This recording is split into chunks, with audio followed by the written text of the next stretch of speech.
Welcome to Mindful Aging week number 2. We'll begin as usual with meditation and a little bit of a reflection that I'll ask you to answer some questions again. So find a suitable posture where you can remain still and alert and comfortable for the next few minutes. You can have your eyes open if you'd like and kind of gaze towards the center, or closed if you prefer.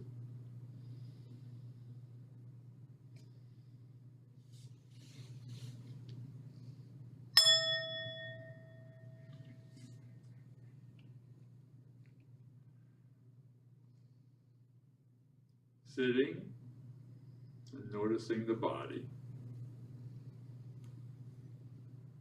Feel the sensation of our feet on the floor.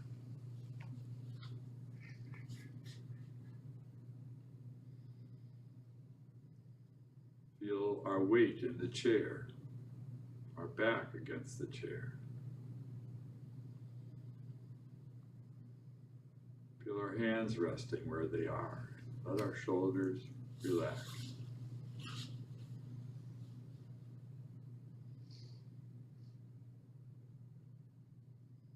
Bring attention to the feeling of the breath.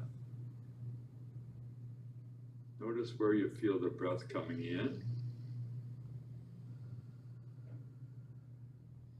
and going out.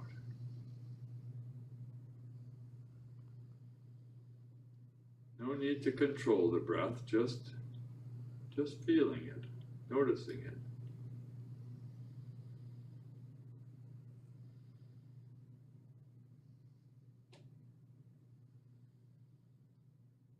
Each breath an opportunity to wake up and notice what's happening right now.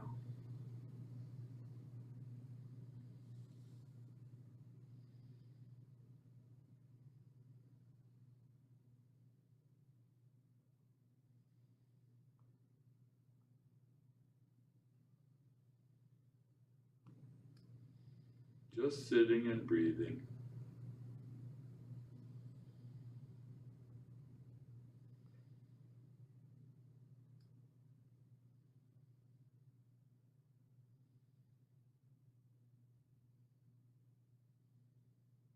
Notice when something else captures our attention away from the breath. Maybe a sound. And we can say, oh, I'm hearing. And then come back to the next breath.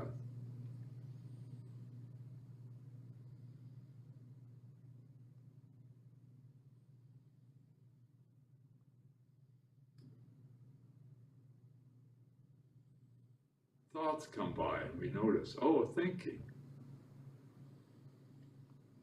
Come back to the breath.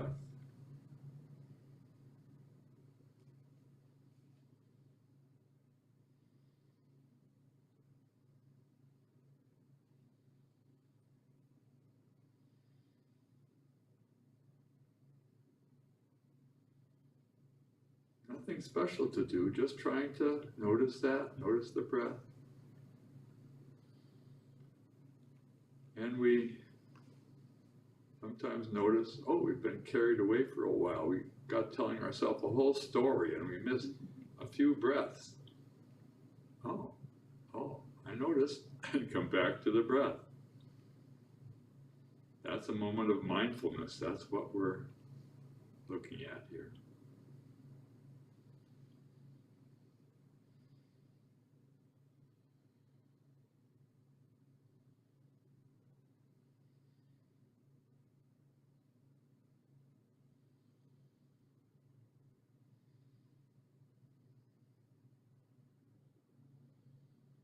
I'd like you to ask yourself a question again.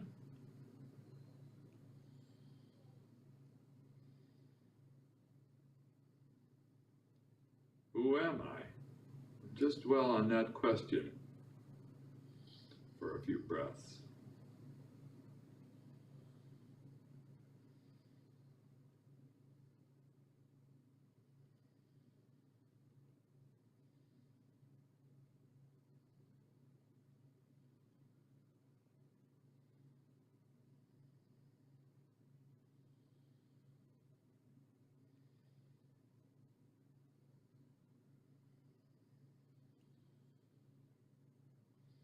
Take a few moments to once again name the roles you've had in your life.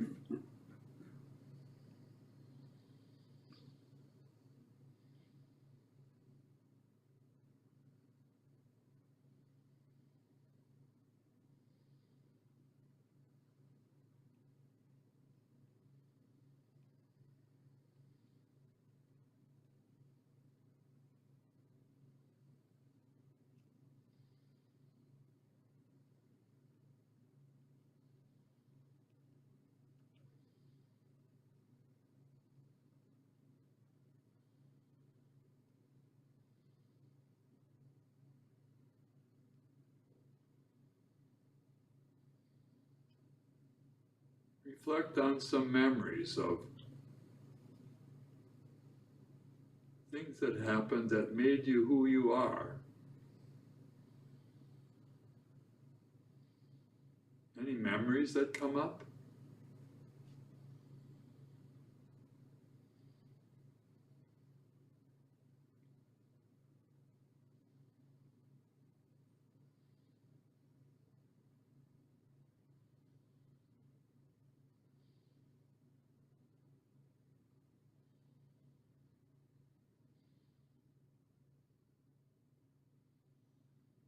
Maybe notice whether those memories are pleasant or unpleasant. Just notice.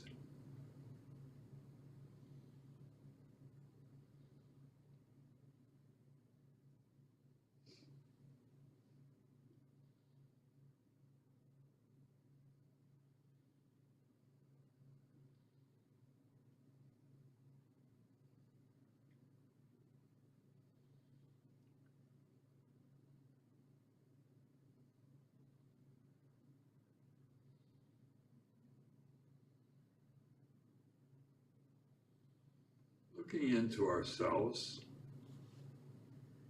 notice what foibles and defects do I have? What things do I wish were different, better?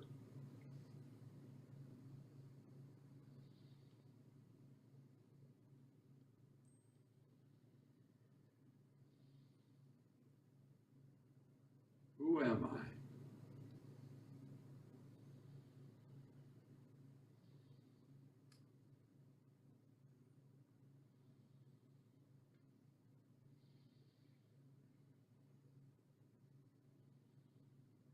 And accept, yeah, I'm that way. That's the way I am. That's the first step toward change.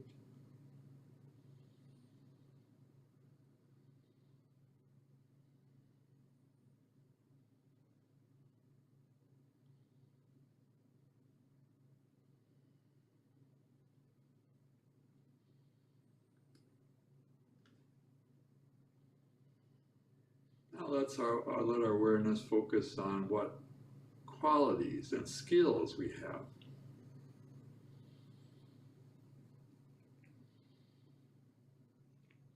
How are we managing life well?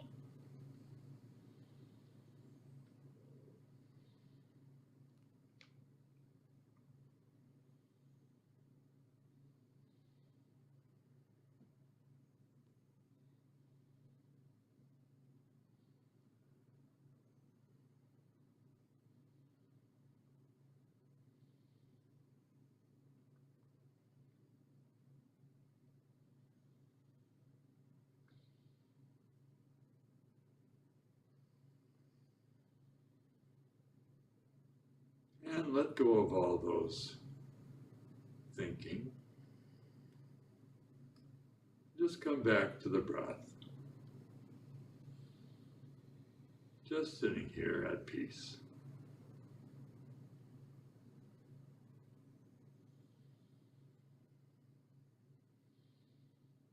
Noticing maybe it's not so peaceful. That's okay.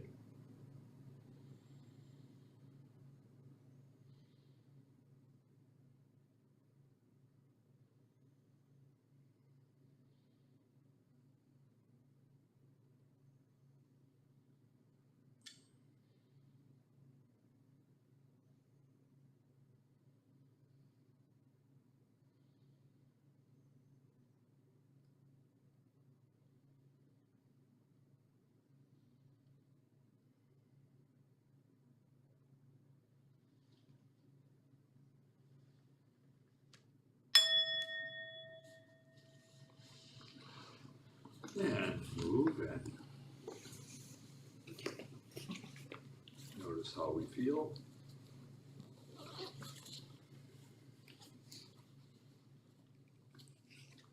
So last week we, as you recall, we considered our views of aging.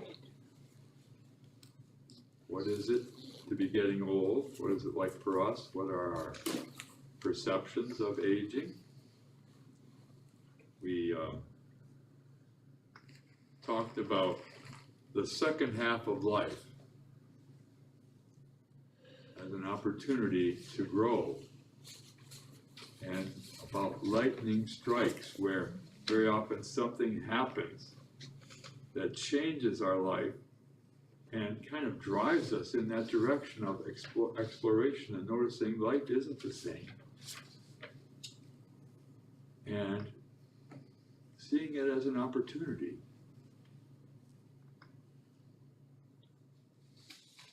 And part of that opportunity we talked about is about becoming elders, about gaining some wisdom and perhaps being able to pass on a little bit of that wisdom in our own way.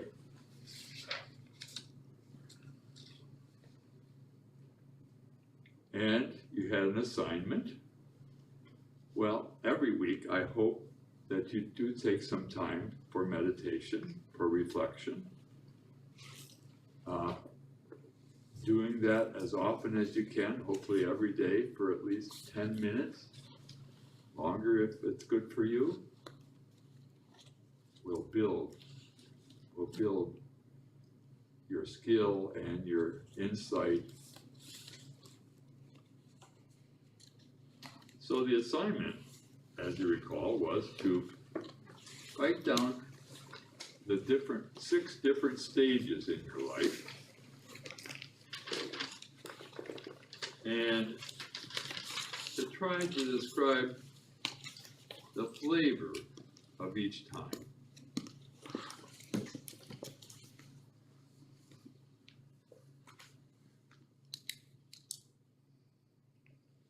Babyhood, childhood, teenhood, adulthood, parenthood, elderhood.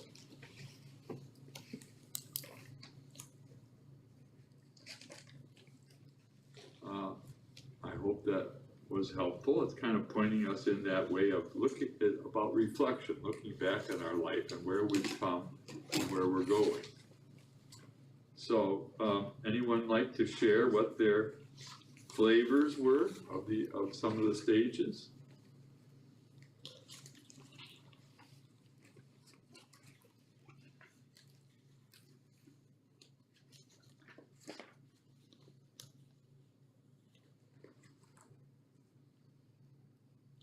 Being number 11 of 14, I had to be loved, right, by so many. You know, I was such a cute baby. Just ask her, she'll tell you. That was your babyhood experience. Yeah. What about the other stages? Childhood was fun. I had 2 brothers that we would run all over the farm, building dams in the creek and things like that. I'm one of these people that only remembers the good stuff. Lucky. I found being a teen confusing.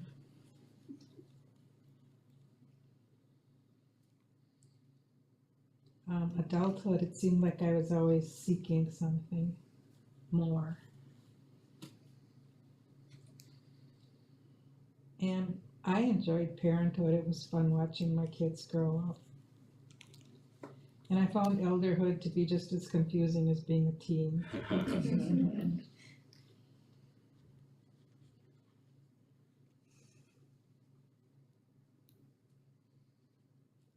Does that make sense? Oh, yeah.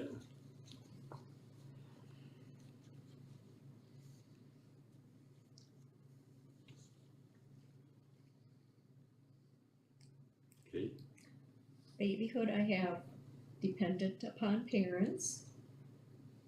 Childhood, I have new friends and learning experiences because of going to school. Teenhood, I have fun times. Adulthood, I have taking responsibility. Parenthood, I've got now learning what I never knew. And elderhood, I didn't know what to put, but I put down freedom to do what you want when you want.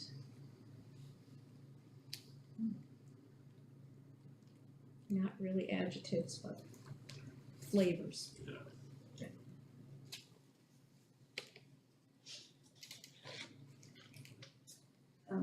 I put innocence with babyhood.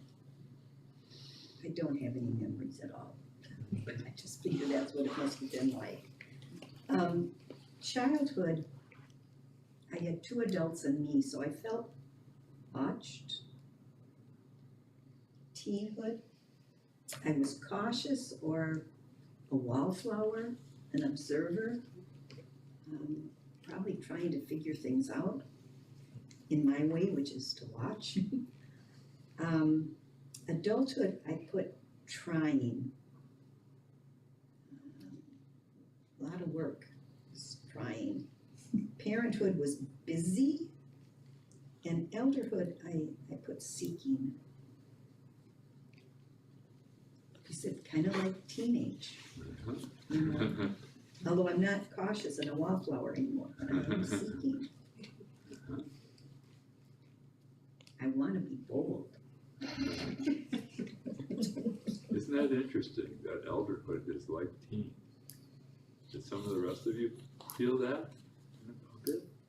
I always felt that way with my mother. I always used to say having being part of a caretaker with your mother or having a parent that's older is like raising your teenagers. You can't tell either one a thing except the parents have money and the teens don't.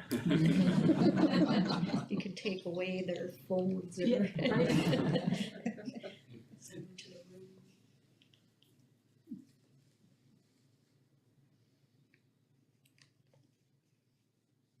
Well, I couldn't think of really anything for babyhood, so I thought probably like you, innocent, normal, loved, maybe.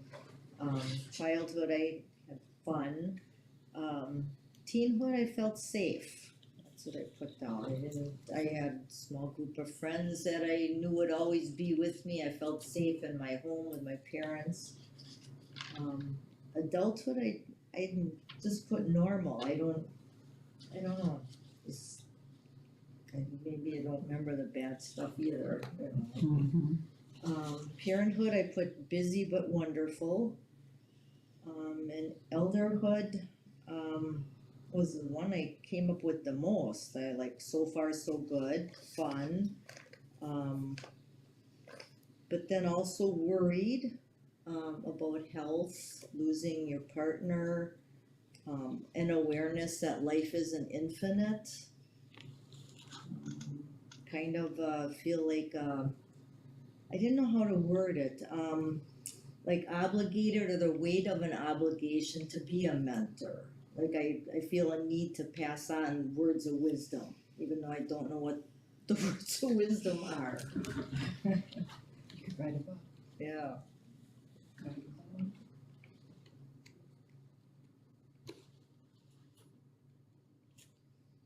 I'll go next. Babyhood, kind of the same thing, innocent and lovable. Childhood, I put unhappy. I was always a chubby kid, and I got picked on a lot for it, so it wasn't exactly the happiest childhood. Teenhood, put identity, trying to figure out what it was. Adulthood, hardworking. Parenthood, I'm not a parent, so I put challenging and fun. I'm good at aunt though, so that's the fun part for sure. And elderhood, I put free and spunky. I hope to be spunky. Sweet.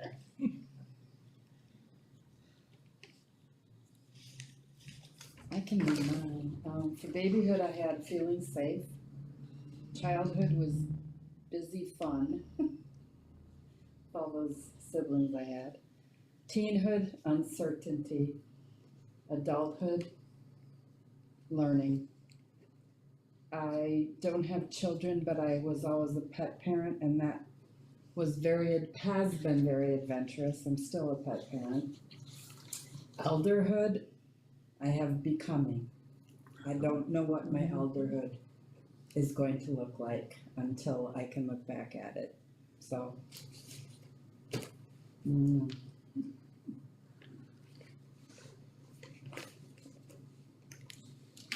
I didn't do the assignment, but I can tell you a lot of the things. Babyhood, I'm gonna guess I was pretty spoiled, because I was the first girl. So that was, I guess.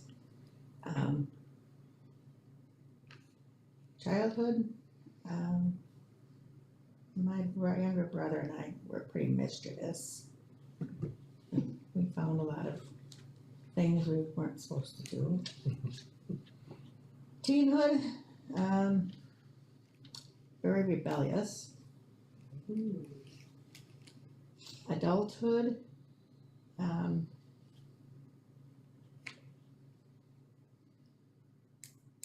I think I really like making my own decisions.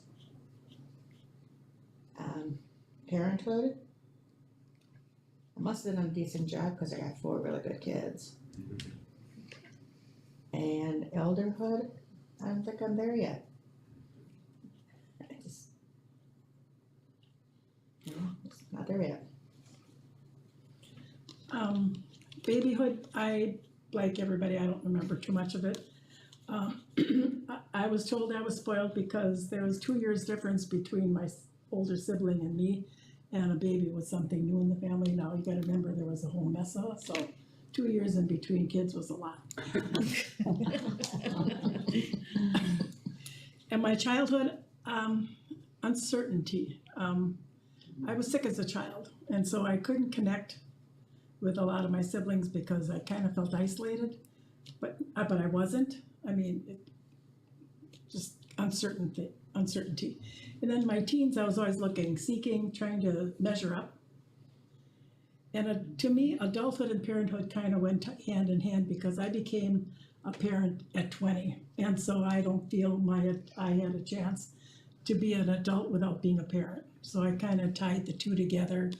And it was hard, it was stressful, but it was very rewarding. And then for elderhood, I put settling, not in a bad sense, but settling. I can settle in and do what I want and have the freedom to do it. And so I'm settling in and just being comfortable. I don't know if that's compromise or not, but that's just the way I feel. I'm settling into doing what I want.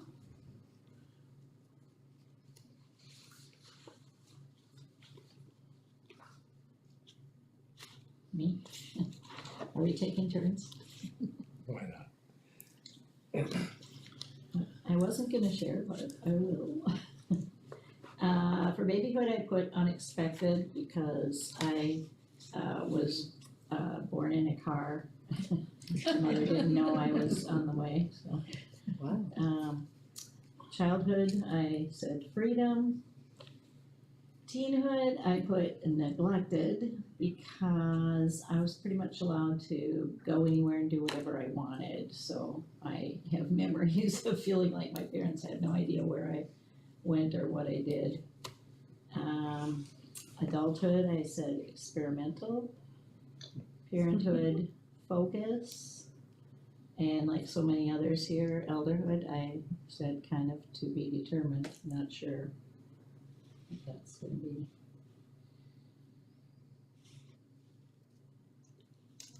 Well, I'll go, babyhood, focused on me.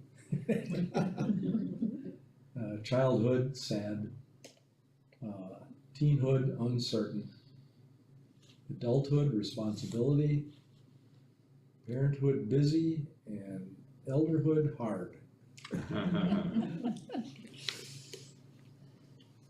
This was very difficult for me because it was hard to get away from the complexity of my life to narrow it down to a flavor. And I always view my life as sort of a step, moving from one place to another, kind of like a stair step moving up with very different things at each step, and usually major transitions at the change of steps. And these are associated with different things I did in my life or was happening to me in my life. And each of those things maybe had a flavor, but it was hard to distill. But basically, babyhood, I have no real strong memories. And childhood was alternatively sad and fun, really kind of a mixed bag. I was a very unhappy teenager, and so that was an unhappy time in my life, but it transitioned to a happy time once I got out of high school and got into college. Adulthood is very complex because I did many different things, and there were many, many changes in my life then.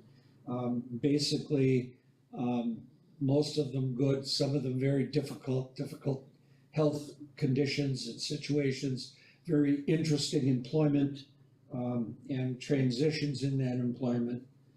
Parenting, I enjoy that very much, and that was a happy time. I can't remember it being an unhappy time, but it was part of my whole life. It was not something that was segregated, it was integrated into my life. And adulthood, again, elderhood, it was a mixed bag. It was very good at the beginning. It was very, very difficult when my wife passed, and it's becoming good again as I find a new life. Thank you all. I hope you find this reflecting on your life, looking back, to be helpful in seeing who you are now and who you're becoming. So I think it's worthwhile doing this once in a while.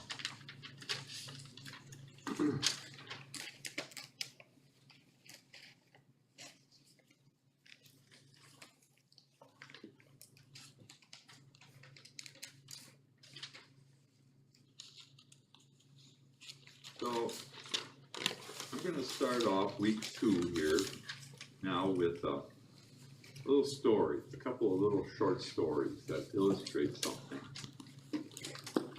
A few days ago, I just woke up thinking of this, and I found it helpful, so I wrote it down. I have a friend who I will call Tom, who I happened to see at the hospital last week. He said he was there to see his cardiologist, and he had his wife in a wheelchair with him. I know she had a stroke a few years ago, and she's mostly paralyzed. She can speak very softly and slowly a little bit. I think Tom feeds her, I'm not sure. But so he's been taking care of her at home for several years. And what I found was really interesting is he doesn't seem to be bothered by this. He seems to enjoy it, taking care of her. Tom has had a reputation for a long time. He'll be one of those guys who will give the shirt off of his back for you. If he's busy, but you need to be driven somewhere or have a project, he'll take off and come out and help you. There's another friend, Rob. He's a retired engineer. Now he's working to restore a World War II Jeep. And his wife, Deb, is a real talker. So at a party, Rob kind of recedes into the background. But if you get alone with him, he will remember something about you and ask you about it. And he's so good at listening and getting to know someone, it feels really good to talk with him. A third friend, who I'll call Bev, has such a talent for listening that within minutes of being with her, you want to tell her your whole life story. Or maybe tell her about some problem with your kids that you've not told anyone else, or maybe even hardly told yourself. And if you want her advice, she'll give it to you, and sometimes it's not what you want to hear, but it'll keep you thinking. We all know people like this, who seem to have a natural and ability and inclination to be kind. But if you talk with them, you may find that this kindness is a skill that they've intentionally developed because they found it makes other people happy. Bev, for instance, says in fact that she is a real introvert, that she'd rather be alone and that talking with people exhausts her. Totally get it. Buddhists have a word for people like this, bodhisattva. Bodhisattva, a person who intentionally develops the ability to help others. Or another definition is a person who seeks enlightenment for the benefit of others.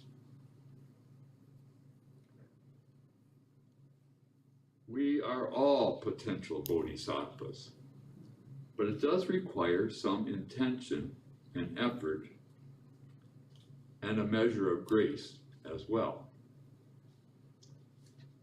I think that's part of what I'm thinking of with becoming a mentor, an elder, developing the skill and inclination to find ways to give of ourselves.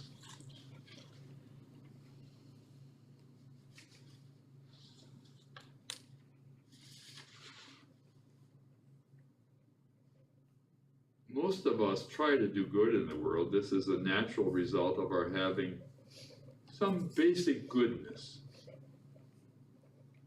We may want to emulate Jesus, who pictured himself as a servant, washing his disciples' feet.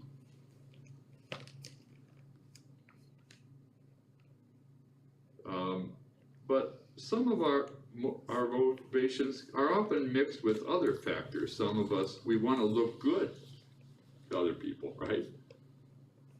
Our reputation. Or some work hard just to stay busy so they can avoid feeling their pain. So part of this developing these skills, I think, comes back to this looking back at who we are. Reflecting on where we've come, where we are now, and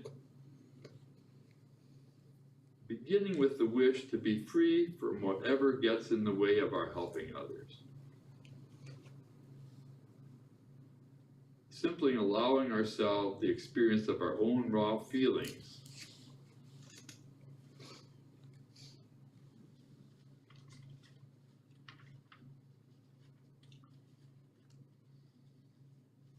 So I'd like you just to sit for a minute and contemplate this.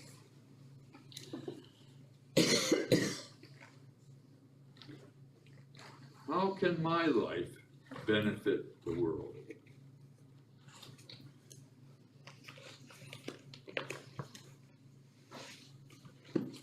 Just sit with that thought for a few minutes.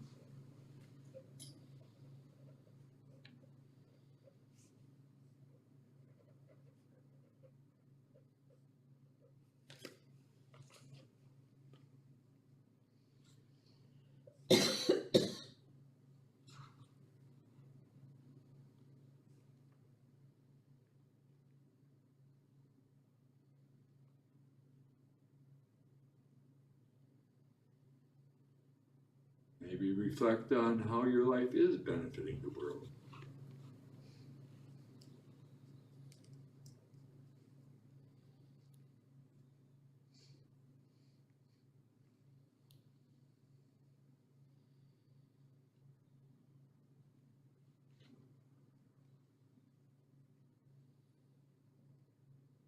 What are those qualities and skills that you have that you can share?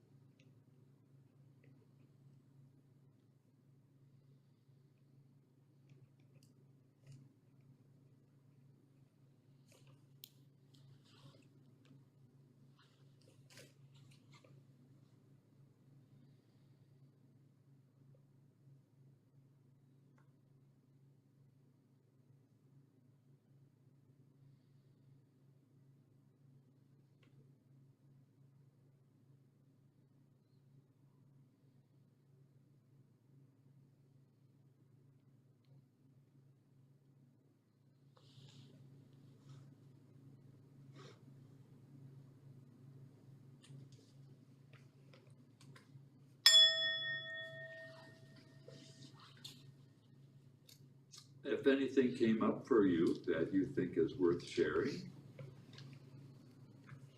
I'd like to hear it. We'd all like to hear it. I remind you, I forgot to say something at the start of the class about confidentiality. Now, it's somewhat limited because we're on video, it's being recorded, but we often will share some things that are very personal, intimate. And as much as possible, I would like us to keep that in the group. So if you share something and you hear something, don't talk about it outside of here. I mean, you can in general terms, certainly if something you learn.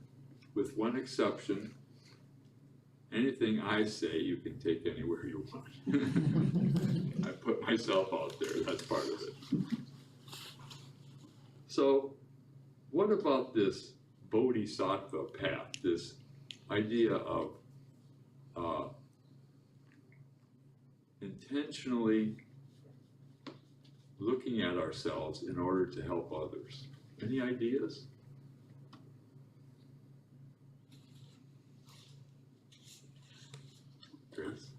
I was sitting here and listening to the stories and thinking, and this may sound selfish, but it's kind of like, how much of you do you have to put out there to be, I mean, if you're already giving to your family and to your job or whatever, the community already, how much can you give before you're done? You can't. I mean, at what point do you draw the line? I mean, what if you're doing these things, you have been doing these things, are you expected to do more, or do you know where I'm going with this? I mean, we put ourselves out there, especially as women, you know, you're the mother, you're this, you're this, you're this, you're always involved. At what point do we say, no, I can't do that, and be selfish and say, I need this time for myself? I agree. Setting limits is very important, and more as we get older, because maybe our stamina isn't quite what it was. Yes, good point.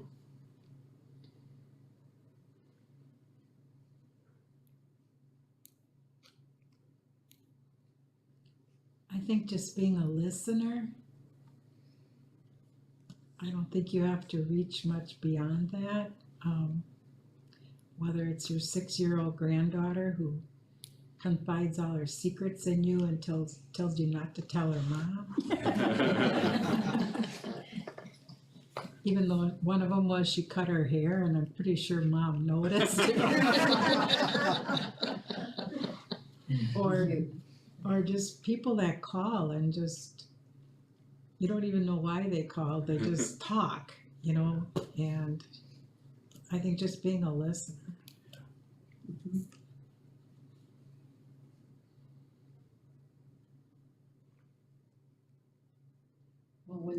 for me, when you said, how can my life benefit the world? I was like, seriously? I don't have a YouTube channel, but I can benefit my community. And I think that's gonna look different for every single person that's sitting in this room. For me, you know, I help with the family a lot when I'm asked, and I do some volunteer work in the community. But it's always changing, and I'm always looking for new opportunities where I fit in and feel comfortable. I think one of the most important things we can do is, part of listening is connecting to people, because I think our society is very disconnected, especially as we age. So if you can somehow connect with older people, well, maybe that's me now. In your circle, your community, whatever that might look like, I think you're already well on your way to Bodhisattva. I mispronounced it, but you know what I mean. Well, my husband and I like to grow a big garden, and then at least once a week, we'll drive around. There's a couple of widows in the neighborhood. One of them is 97 years old, and just to get a little bit of fresh vegetables. And I don't really know for sure if it's the fresh vegetables or if it's the half hour you spend talking to them. You know, because I know their family brings them a lot of food. But boy, does she gush over if you take her a little container of homemade soup. You know, it's just, I think it's a win-win for both of us. You know, you feel good and she has company and she appreciates it, and It's wonderful. it's just, and it's not a big deal. You know, it's not a It hard is thing to when do. nobody calls you all day or visits you all day. Small things can make a big difference. Yeah, and I have a different lady that we go by. She's 83 and her husband is in a nursing home and he has memory issues. And their 65th wedding anniversary was yesterday. I said, so what are you gonna do for your anniversary? She said, well, I'm gonna go visit my husband, and if he recognizes me, I'm gonna give him a big hug and a big kiss, and if not, I'm gonna come home and I think I'm gonna make myself a drink. I said, well, I hope your first one works out for you. You can still And then you make can a still drink. come home and have a good trip. But, you know, just, she has kids that do stuff for her and help her with stuff, but it's just different having somebody that doesn't feel obligated because they're part of the family. You know, it just, I don't know. It's a rewarding thing.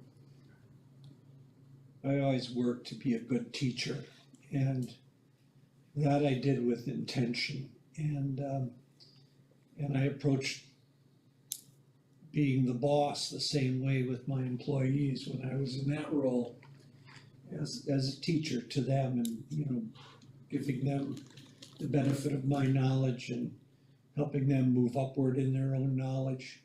But this intentionality was just something that sort of naturally came as part of my life and part of the situation I was in that stage of my life. And it didn't seem like I was moving in the direction of improving the whole world.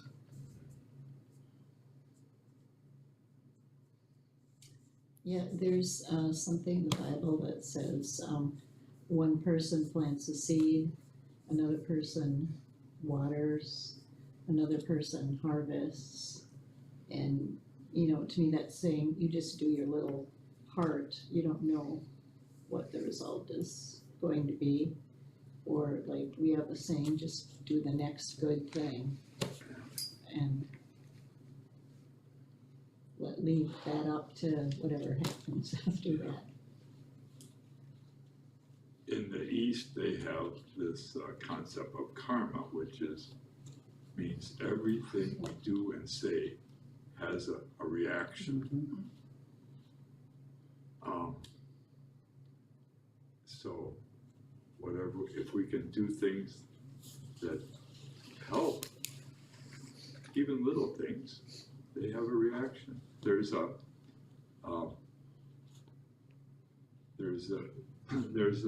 thing from India called Indra's net, which I thought was helpful. Indra was the head god or something, and he has this net, and it's like a spider web. So I just made this little picture of a spider web, and if all the little intersections on the web, the red dots on here, we can view as a person. And let's say ourselves. And when we move, it affects that web and it kind of spreads. We don't know how much, but every little thing we do has some effect on the world. There's this thing called the butterfly hypothesis. I'm not exactly sure, maybe some of you know this better. Some scientists say this can be proven. That a butterfly flapping its wings in Brazil can cause a thunderstorm in Europe. That just little things, that's an extreme example, but I think it's an example that the little things we try to do make a difference. That, I think, is part of the Bodhisattva path. And I think we have to be aware of pride in this, that we think we know what is right sometimes. So, yeah, we act bravely to do what we can. I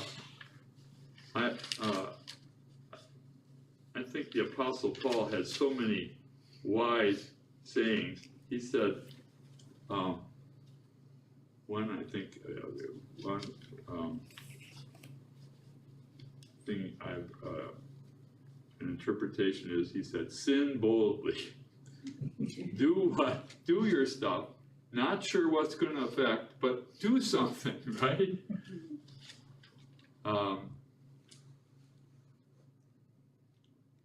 So part of this becoming an elder, this mindful aging, involves self-reflection, looking at ourselves, and it also involves involvement, getting out there in your own small way to make a difference.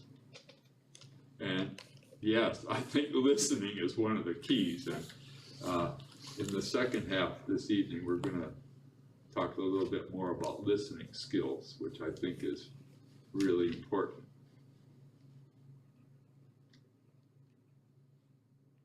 We'll take a 5-minute break or so, and about just before 7 o'clock we'll meet again, okay?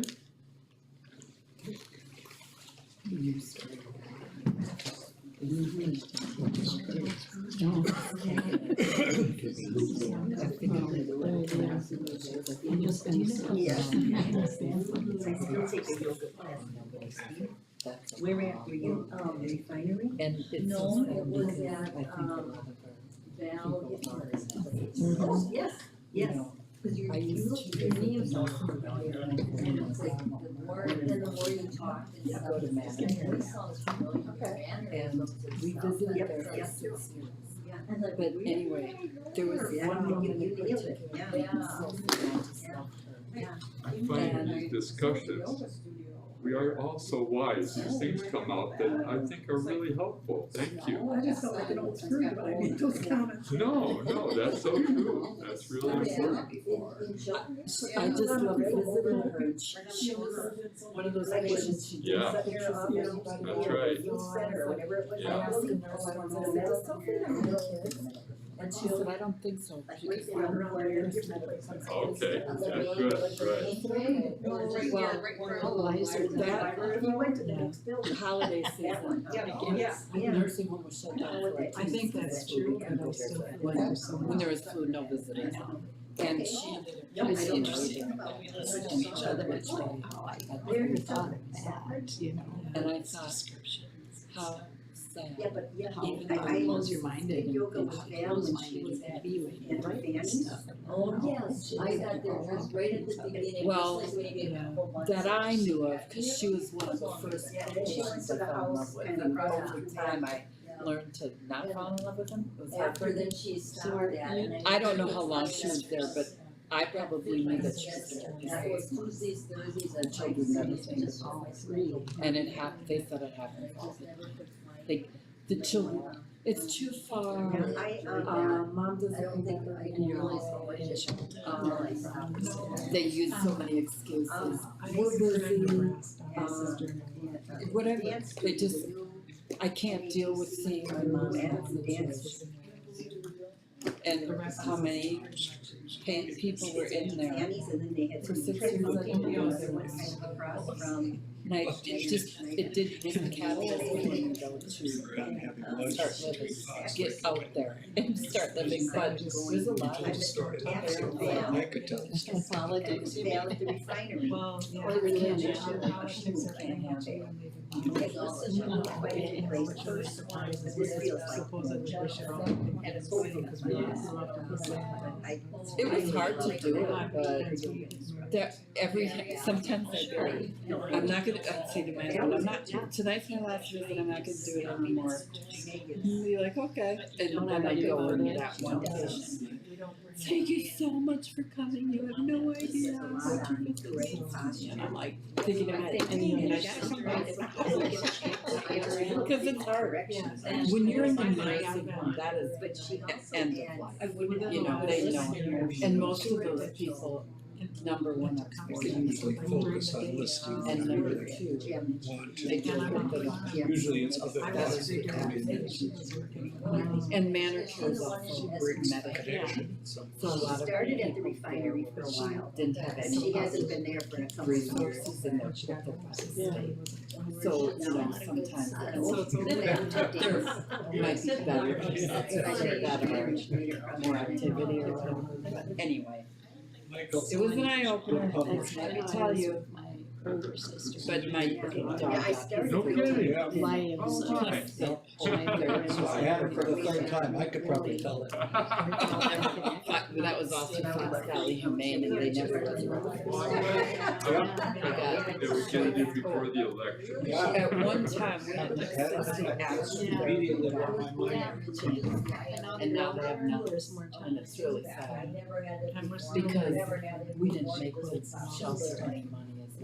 Yeah. What about goodwill? You're not crafted, you're saying? It was all volunteer on our part. $70 every year. Well, just me. I never, I never don't had know. more than that. But if I I'm not saying I'm good at it, I'm just saying I like to do it. I'm glad I had the opportunity, well, I did. Really in a balance. It's a little harder. And a lot of it class. No, I do not ever do them, I have dogs. Of course, I go to, Yeah, Yeah, I'm done too. Well, Put in some raised. I've been very busy over the days, it's volunteer work, but Just sit on this it side. isn't meant to be. And that baby, it's just, that's a nice. My son is Claude, you're 10 years. Because I've been having, With spinning and so who knows, yeah. maybe I'm afraid to let I him wasn't know. really good with this. Mine was really Seems like your diagnosis did great with all that rain early on. Yeah, it's, I don't know, must have planted it.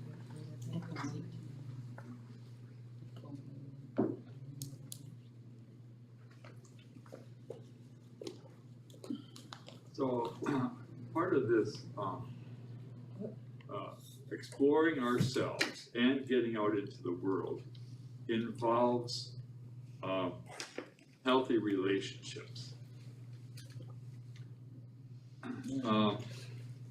I think having good friends is so important. If you can have someone that you can share with,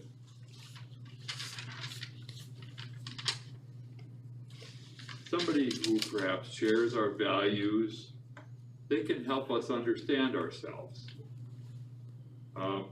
They give us feedback. Some things that maybe we hadn't even realized about ourselves as we just start talking with them come out.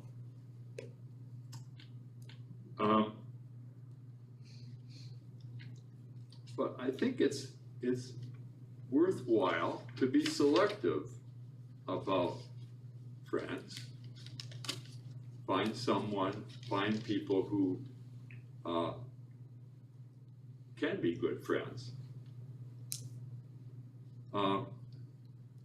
I've made a list of 10 different practices that I've heard of that help engender and support our friendships.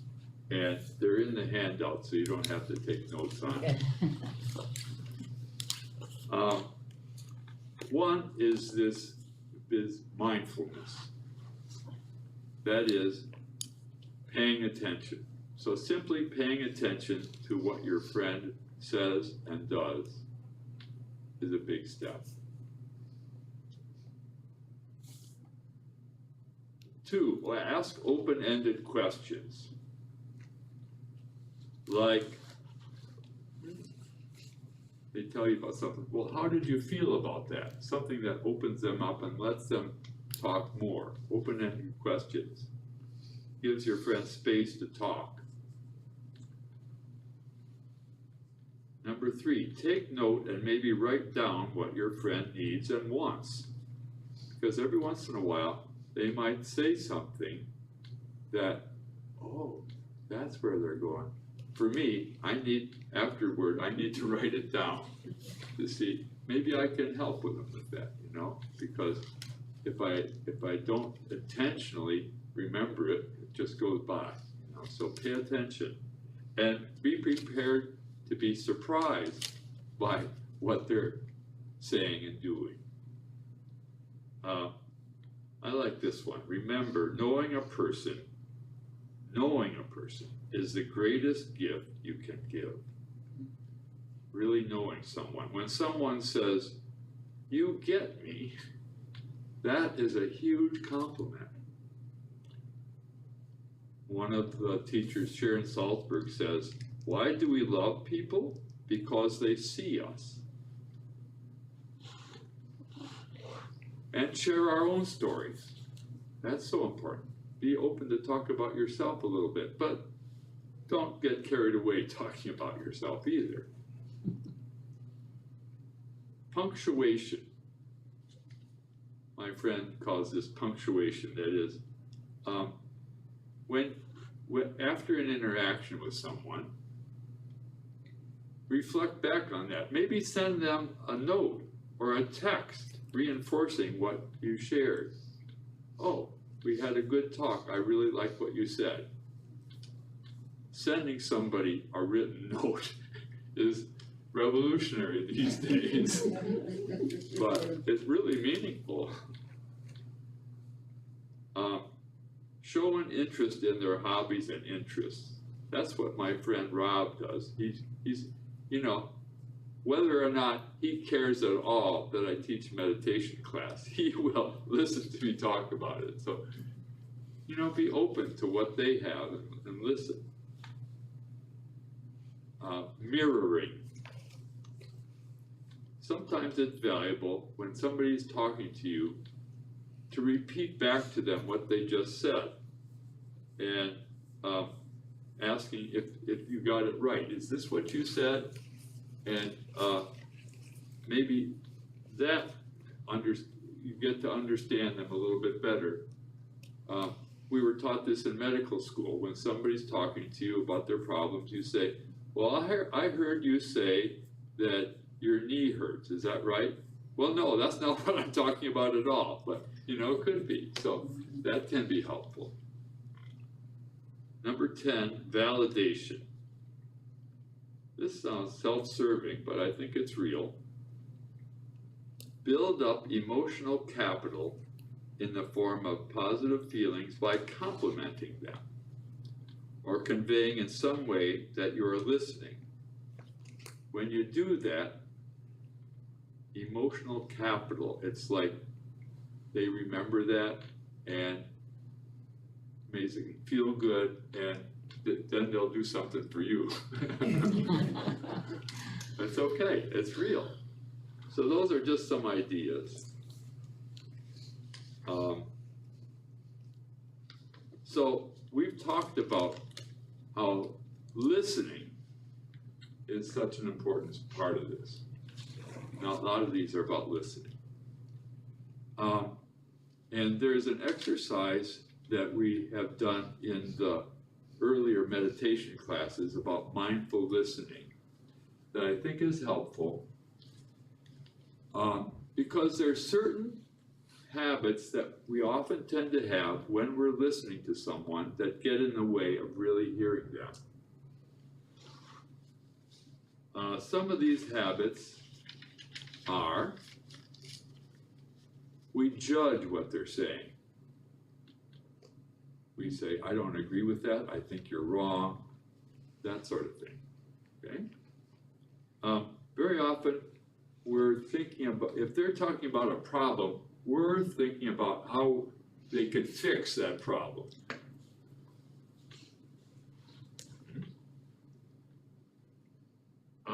Very often we'll reflect on things that in our life that are similar to what they're talking about.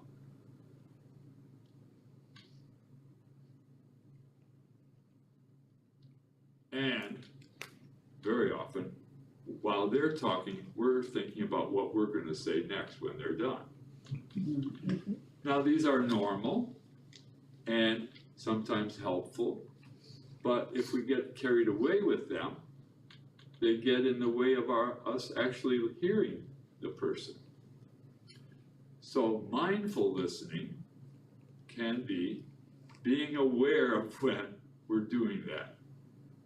Not getting down on ourselves for doing it, just say, oh, I'm planning what I'm going to say next. I can let that go for now and listen and come back. It's like being with the breath, you know. Our thoughts get carried away, we come back. We're listening to someone, we get thinking about judging what they're talking about. Oh, I'm doing that. Come back to just listening. So in the other class, what we did was, remember, we would pair up and in pairs, and you'd tell a story about a difficult family member. Remember that one? I thought we would just do that a little bit right now, but I'm going to tell a story, and I'm just going to have you do some mindful listening.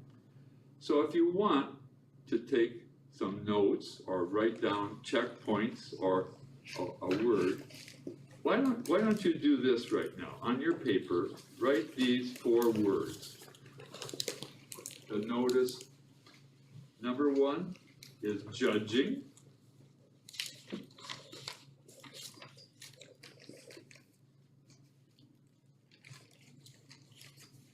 Number 2 is fix, which means notice how you can fix this issue. Number 3 is similar to you. So notice when you say, oh yeah, I've had that too. Similar to you. And number 4 is respond. Notice when you notice what you're going to say next after I'm done. Back to me. Okay? So once again, this is not, you're not criticizing yourself for doing these things. These are normal and can be helpful, but they can carry us away, and we're not really hearing the person, listening very clearly to them. So I've struggled a little bit about what story to tell, but I think I'm going to tell a little story of more pretty true story, about my lightning strikes. What happened to me that was hard and looking back on it allowed me to change my life in some way. And this involves the death of my wives.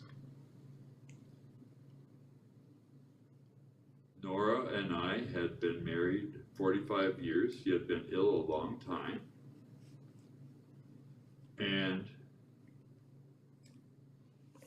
she died suddenly, but not unexpectedly, to me at least.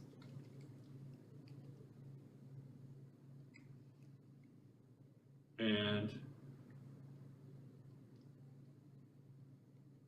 the first thing I did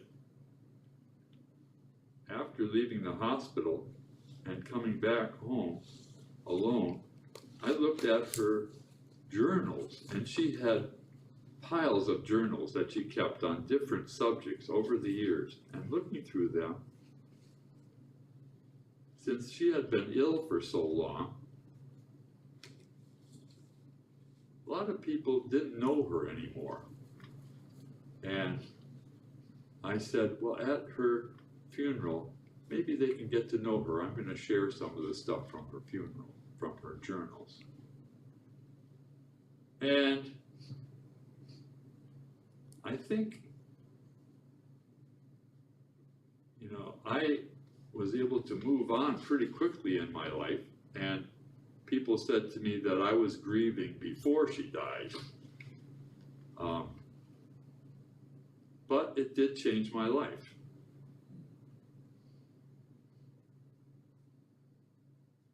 That was 7 years ago.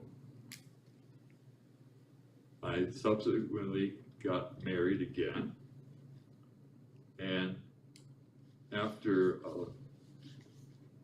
a time, Jan's cancer came back, and she died 2 years ago.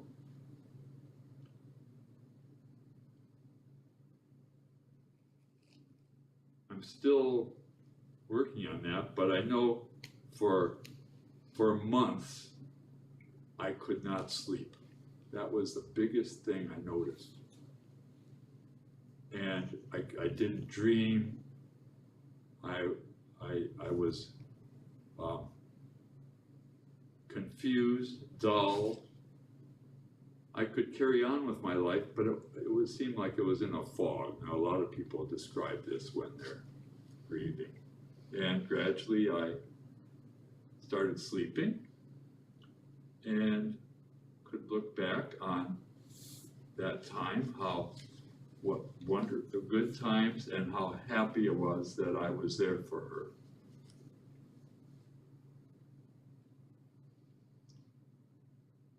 So those are a couple of my lightning strikes that have changed my life. And just looking back on your mindful listening, what I'm talking about isn't that important. I should have mentioned this. What I was really looking for is, what did you notice under those different headings? Did you notice you were judging me? Were you trying to think of ideas to fix what happened? Or I bet you thought about something that was similar in your life, and maybe what you would say to me afterward.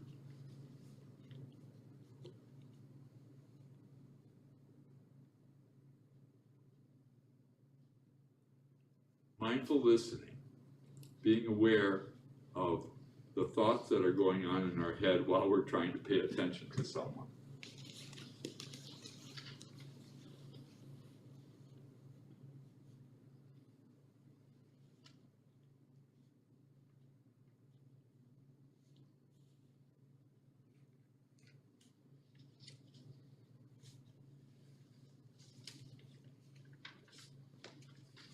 Any comments, anything you noticed?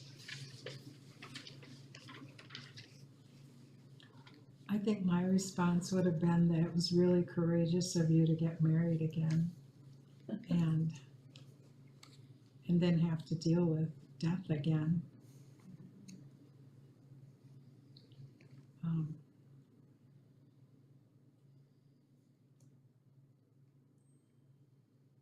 I would have been burned out after the first round, I think. Yeah, a lot of people say that. But you don't really know.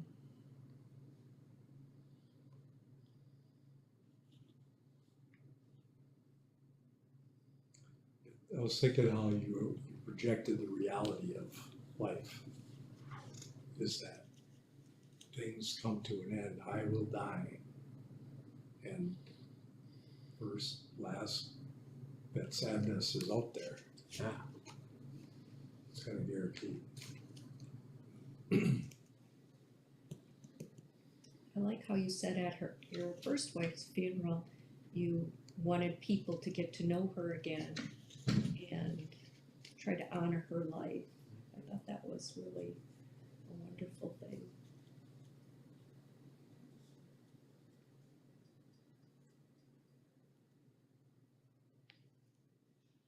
Well, thanks for listening. Go ahead. You know, I found myself because I'm a judging individual. And so there were several times where my take was going.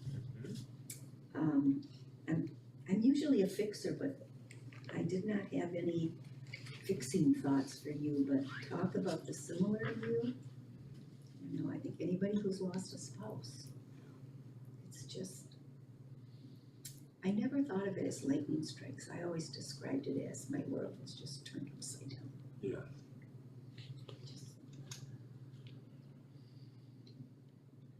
We had a couple of friends, well, a friend and my husband's uncle who moved on pretty quickly after their spouse died. And we said, or various people in our circle said, yeah, they did a lot of grieving before. So that was the similarity, so I noticed that thought creep in my head when you were talking about that. Push that aside. I was thinking about responding when you had mentioned that Jan was your wife a couple of years ago. I think I was in your meditation class, and did you get married in Fort Myers? Yeah.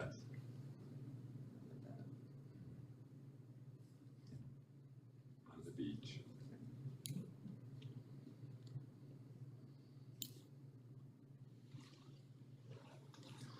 I think it's wonderful that you went ahead and found someone to marry the second time. I think a lot of people don't open themselves up to that opportunity. When my mom died, I was quite young. I was only 21 when my mother died. And my dad, probably within a year, found a woman that he dated for the next 30 years. They never quite got married. And I was so happy for them. They had so much fun together. And I recall a coworker losing her mother, and she was so mad at her dad for starting to date a woman. I was just like, really? Why? I was just so taken aback by that. I thought it was a wonderful thing that he found somebody to do something with. I said, what do you want him to sit at home and stare at the wall? You know, you have to go on with life, no matter what that looks like. But I was amazed that kids felt that way about their parents starting to date again, or maybe even getting remarried. I was so happy that my dad found somebody to have fun with, because I couldn't be there for him every day. So, kudos to you for your courage. Well, the reactions to the death of a spouse really vary widely They among do. the person who has experienced it and among the families. Yeah.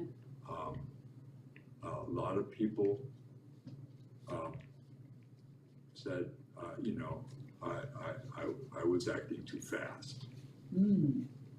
And I hear that from about other people, you know. Other people say, good for you, but you know, we're all different. Many people, after they've had a long relationship, they they never wanna do it, they don't wanna do that again. Not necessarily, maybe they're afraid of doing it, going through death again, but maybe they're just satisfied that they had enough, with that first one. So it's so accepting that people are different, I think, is part of the task.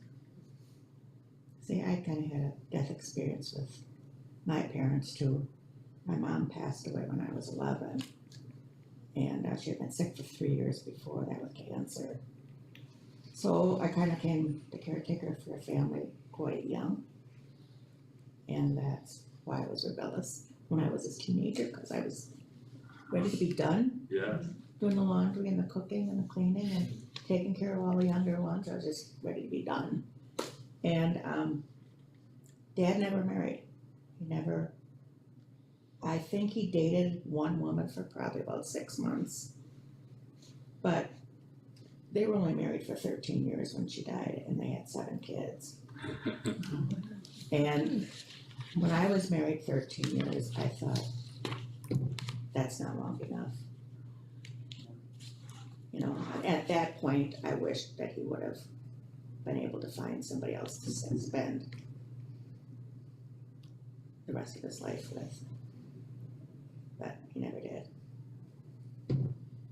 Never did. When my wife Celeste was very sick, we spent almost all the time together, because I was her caregiver and she needed a lot of care. And we talked about this, and her wish for me was to find someone, and it was always discussed in kind of a hypothetical way, but even with my children, they were very supportive of the idea. But it's not that easy to find someone, and life goes on. And if you're preoccupied looking for someone, I think you're gonna be miserable. You just have to live your life and maybe hope and pray that it happens. But I think it's useful to state those intentions ahead of time, because we had a very good understanding of what the future would hold. And it was useful and in some ways comforting to talk about it together. We shared just about everything in those last, in that last year. It was rough, but it was, in fact, some of the closest time we've ever spent in our lives.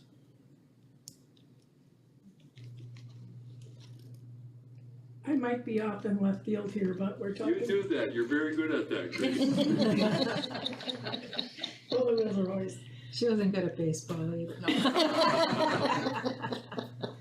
We've been talking about a death of a spouse, but I think it's important to bring up a death of a marriage too, because you lose your spouse. Yeah. And circumstances are different, it's not as eternal or permanent, but it's still the death of a marriage, and you have to grieve and go through a lot of the processes that you do when you lose a spouse through a death. Sometimes I think that would be harder. And I think Yeah. sometimes it's harder because you I can't agree. move on, it's always, You see that. it's always in the background. It was a choice. Yeah.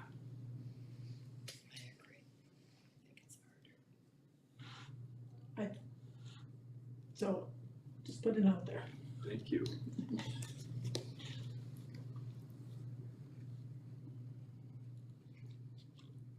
Well, let's try this mirroring thing a little bit. So I'm gonna have you pair up how many? 2, 4, 1, 2, 3, 4, 5, 6, 7, 8, 9, 10, 11. 11 is uneven, that means I have to participate. So I'm gonna pair you up. I don't want you to be paired with somebody you know too well, all right? So it means you're gonna need to move your chairs around, okay? Who doesn't wanna move right now? Do you feel comfortable moving, or would you rather stay where you're at? I'll stay sitting. Okay, I'll let you come over and move your chair facing there. And anybody else that doesn't wanna move right now. We wanna make a little space, I'm gonna ask you to move, and why don't you come over here? Okay. And I'll ask you to move if you don't mind, and you can come over here. No, here, let's go here, and you can come over here. chair. Let's see. Kate, you're gonna have to go way over here, Okay. and I'm gonna pick one of you ladies also. I'm getting good. I'm kidding. I don't know what I'm doing. I'm supposed to come over to you, I think. Yeah, okay, well, I'll just move a little bit over. Right? Oh, What's your middle name, Grace? Marie. I knew it. Everybody names Grace. What? Marie. Matter of fact, I have a dog. Right there. She's a real Okay. sweetheart. Didn't everybody hate their names? It's just Grace is kind of backwards.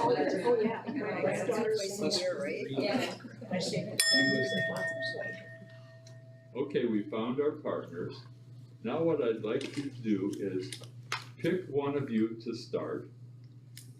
And I haven't selected a topic, but let's say I'm gonna have you talk about a hobby you have, okay? Something innocuous, not real personal. Well, it might be. And so I'm gonna have the person who starts to talk about this for maybe 2 or 3 minutes. And then I'll ring the bell, and then I'd like the other person to mirror, to say, I heard you say this. See what you can remember about what they said. Okay? That's very simple, all right? Any questions? I think so. Oh, you want me to start? I can start being a talker. Okay, I can start. Now, first you have to pick one you're gonna do first, Okay, I'm a gardener. and then you switch roles after Take a that. quick second about Plantation. Flowers. Because I'm probably I like the crosses. Very I good. like the Hobby I have, Well, those time of years. main hobby that comes to my mind. And I also have been doing it for almost 20 years. And I don't do it after that. It's really joyful. But it's for me. On this one place where I posted, I have where people, she was going to clothes. And then, just take them. That's why I kept going. My mom is just fascinating. I know she was something. She just gets to look at my picture and it got to when you're needed for. Very nice. My son is just your father. I was really excited. All I needed, one of my neighbors was doing so good. They were one year I dropped them off at my neighbor. We had practice and I saw what they had to do. They stayed for Christmas through Christmas. So my sister, actually, I think it was last year. And my sister and I saw what it was. They had to decide. This is one little thing that they use in our church to allow What I heard you say is that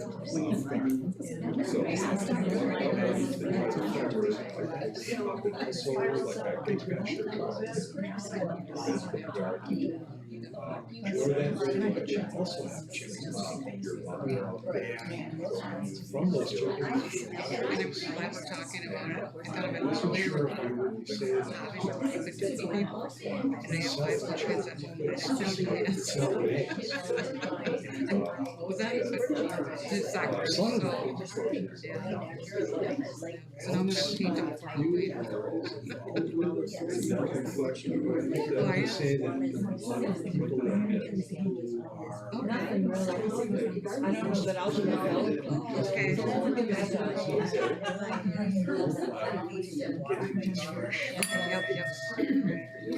Okay.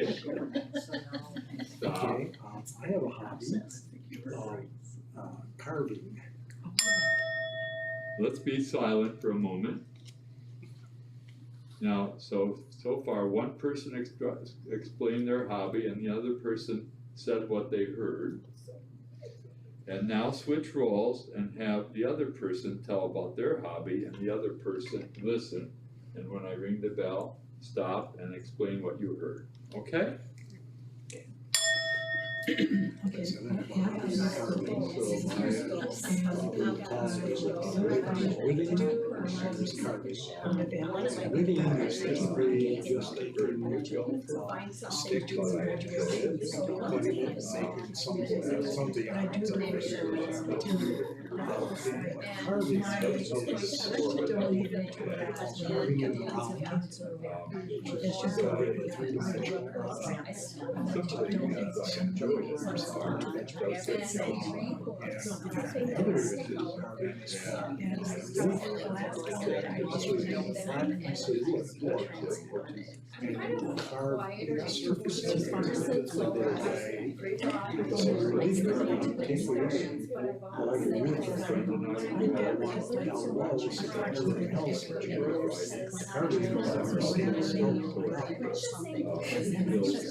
One thing that started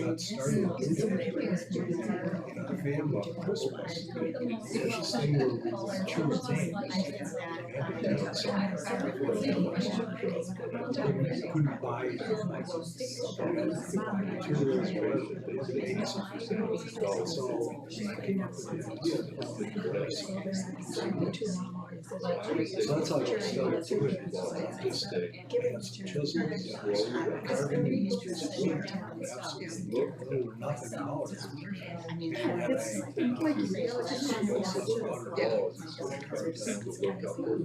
Kind of a Christmas scene.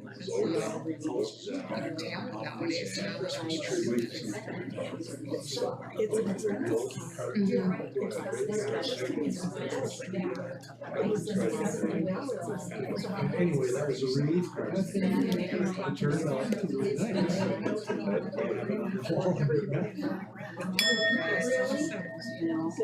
Okay, I remember you talking about the difference between whittling and carving.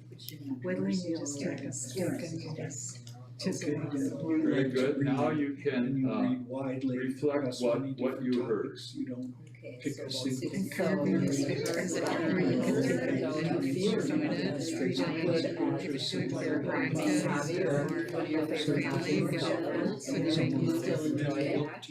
Which is great. Years and you donate, you also make where you take only a piece of family. Some of the benefits there, that was fine. You are giving dimension, you also carry over at a swim machine where you took your clothes apart, you got started, made your clothes a bit better, and this present when you had to make something now because they couldn't buy it.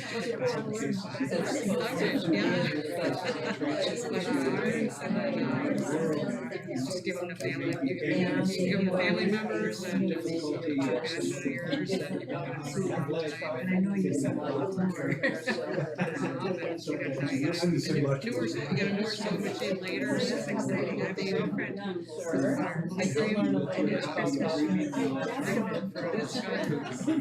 I did not know you were supposed to watch because I'm sure my tenants think look out there where I want to and you put it in your flour.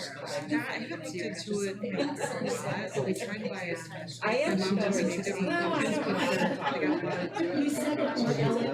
so they're not as easy. When I pick up particular movements that have I have they're having one of divots and I do basic with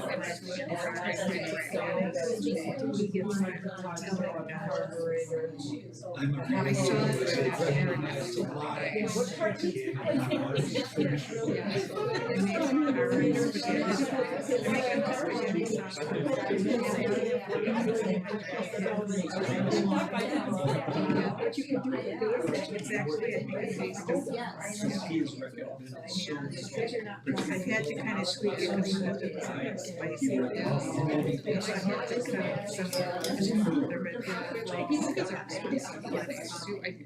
I always are salsa, but I mean, I sweets and so I got sick of it with pears, whatever they're thinking. You know what I know, my son is a different cabinet gardener. He brought me, I got 17 quarts of pears for Yeah, I was recommending in my class. And I thought it was such a That was this, yeah. We have an ordinance. Okay. Great.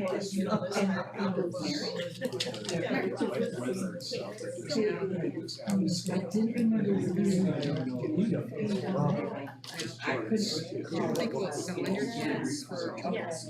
But sometimes I wonder, I think that works if I may, but then I'm like. Right. And, you know, us kids were right in there. Yeah, okay. I know, like now.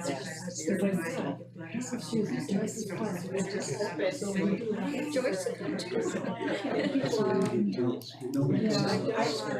don't think this is. Just talking about. 3 decades. But I think that. And one of them was sad, there's the sense that you said, I don't think. I enjoyed the discussion, enjoyed the conversation on myself. Not nowhere near. I started doing this last year. It's like, but it's like you put in, you know much time, you don't. But the more you learn about movies, it's at least.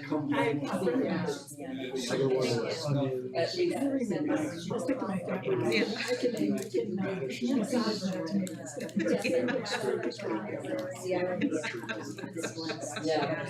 I have not. It's like, That would have to be using tools, that's why. We could gradually get back into our normal configuration. Thank you. Nice to meet you. Nice to talk to you again, Katie. It's only been 45 years? Since we graduated? Yes. Crazy. Yeah. And you haven't aged a day, by the way. Oh, I didn't think you would do that. That year was. Wherever you want. Place in the world.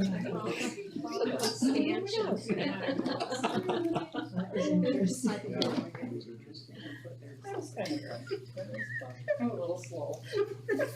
Very good. I'm not concerned about this class being able to talk. That's good. That's what I love here. And I'm sorry if I talk too much, but you all have such wisdom and I appreciate you sharing it. Any thoughts about some of these things that we've been talking about here about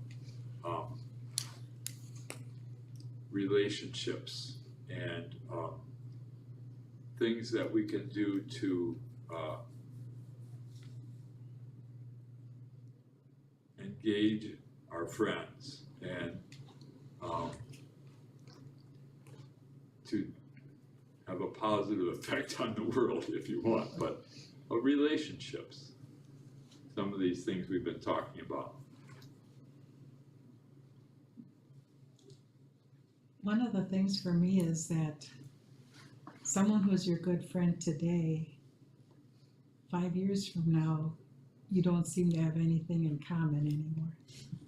And what happened, you know? I mean, it's like somebody stopped listening or stopped communicating, or I don't really know what happens. Your interests change or? Interests change. Politics. That probably is true, especially this year. I think that was hard for me to accept because, you know, you told them everything and now all of a sudden they're gone. They don't seem to connect anymore. Yeah. I haven't been really good in my life making friends or to be friends or whatever. It's I always kind of shied away from it or somewhat or down low. A lot of acquaintances, you know. I think too, working friends, you kind of lose all of that when you retire and move on. Yeah. The working friendships you had so strong, you work side by side for 30 years and all of a sudden, you're not in that environment anymore, there's nothing to talk about. I mean, I had some good times with some of those friends. To be honest, we picked some people apart pretty good. That sounds cool, but I mean, you know. That's how you dealt with the stress. You dealt with the stress, with the monotony we had to do something to keep the mood up because the jobs are so boring. But, you lose a lot of those friends too, I think, from when you get out of that environment. I think that's true also when you spend a long time with a partner, a lot of your friendships involve Right. couples. Right. And then if the partner is gone, there's a discontinuity there and it's just not as easy. And you really have to work on keeping those friendships up. I still have a lot of friendships that, you know, transcend the years. Students that I got very close to, my former employees, when I was in DC. Some of those people are not physically close. I see them maybe once or twice a year, but we retain a close emotional connection. And they remember things about what I taught that I don't even remember anymore. And I think it reinforces my role as a teacher in my own mind, because they revere me as a teacher. And I don't know that back then it was that much more than my occupation.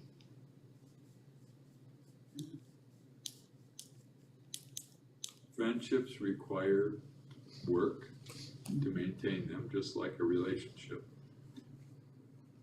And, you know, you have such wise things like being able to accept that these things change is big. Change is inevitable in life, right? Isn't it? And friendships change. I think setting boundaries is important in friendships. There's some people who are our friends that are not healthy for us to be with. And we need to realize that and find ways of setting those boundaries, you know. On the other hand, some of these difficult friends that we have that we don't agree with, perhaps, or that have values different from ours, or do irritating things, can be kind of instructional for us. We notice how we react to them. And we maybe notice that we're a little like them. Like if we have a friend that likes to talk about all the trips they've been on and all the wonderful things they've done in their life, think, oh, I do that too, right? So difficult friends can be a teaching, a resource.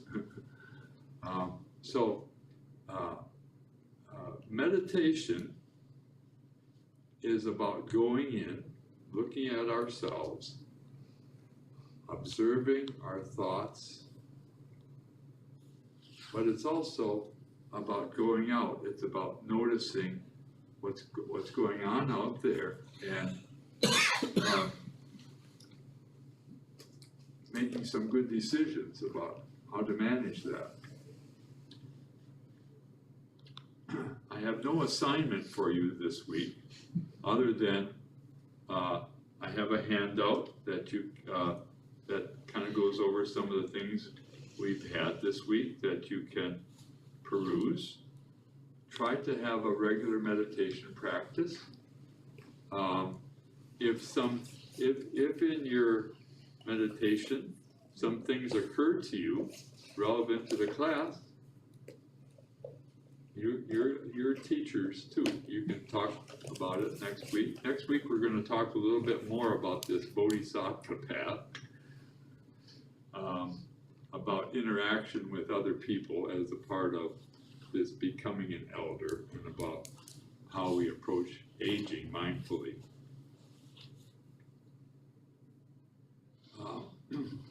Since we're ending a little early, there's time to linger and talk, and we'll still get out of here when the library closes around 8, so I think that's helpful.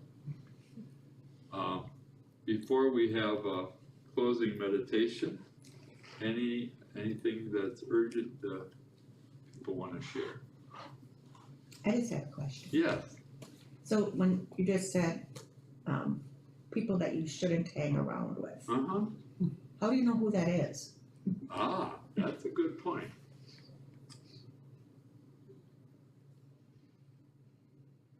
There are certain behaviors that you might watch for.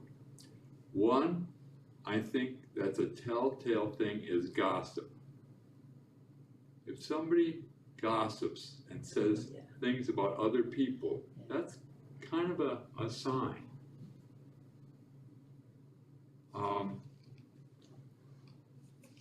Maya Angelou,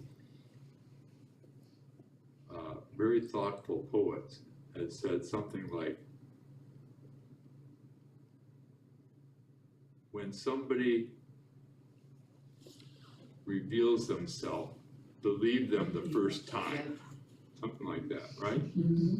So first impressions do mean something.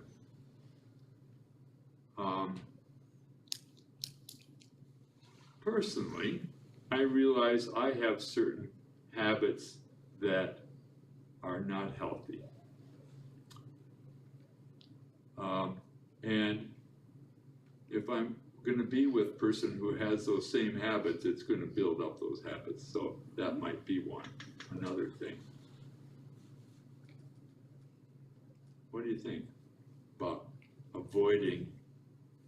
setting boundaries? I have a very good friend who goes walking with another neighbor. And that particular neighbor tends to be a very negative human being. And she confided in me this summer. She said, when I come home from walking with her, I'm in such a bad mood. My husband told me that I better not walk with her anymore because he's tired of me coming home in a crappy mood. That might be a sign. There's your sign. That might be a clue that it might be time to not be with that person anymore. When your husband notices you're crabby after being with that person. Just saying. That's what I thought of when you were talking about it. I know we feel guilty that we can't be there for everyone in the world, but we have to set some limits, right?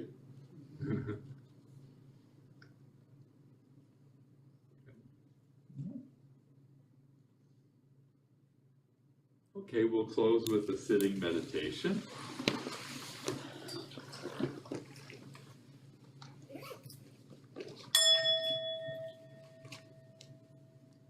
Finding a dignified posture, we feel our body.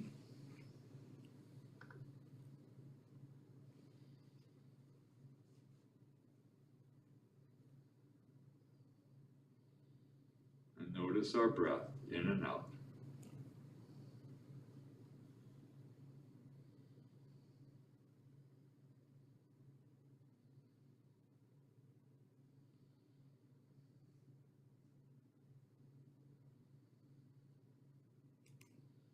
Notice thoughts that come by. Oh, that's interesting. But for now, we don't dwell on the thought, we let it go and come back to the breath and the body.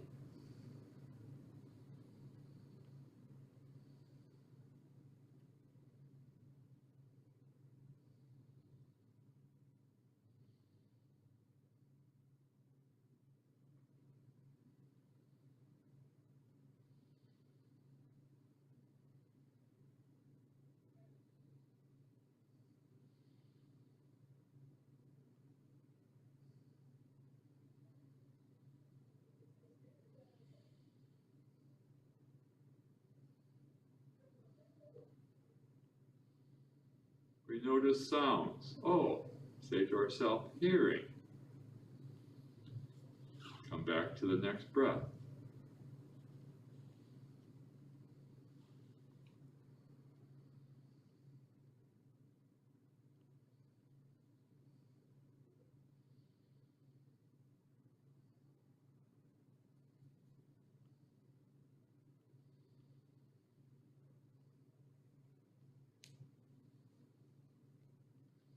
You may notice that we're getting sleepy. Oh, sleepy. Just breathing, sitting up straight.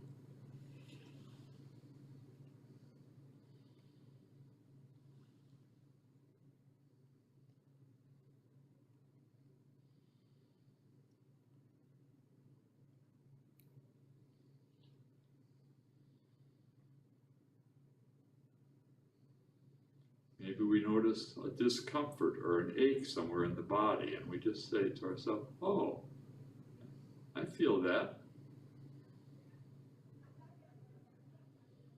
Can I just stay with that for a few minutes? Come back to the next breath.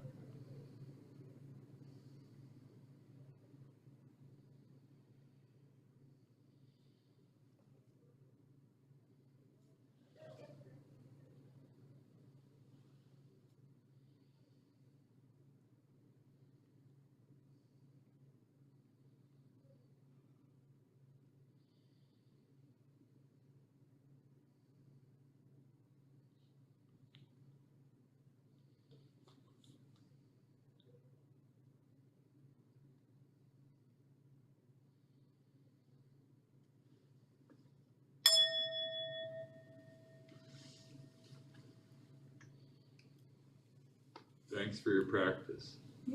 Thank you. Namaste.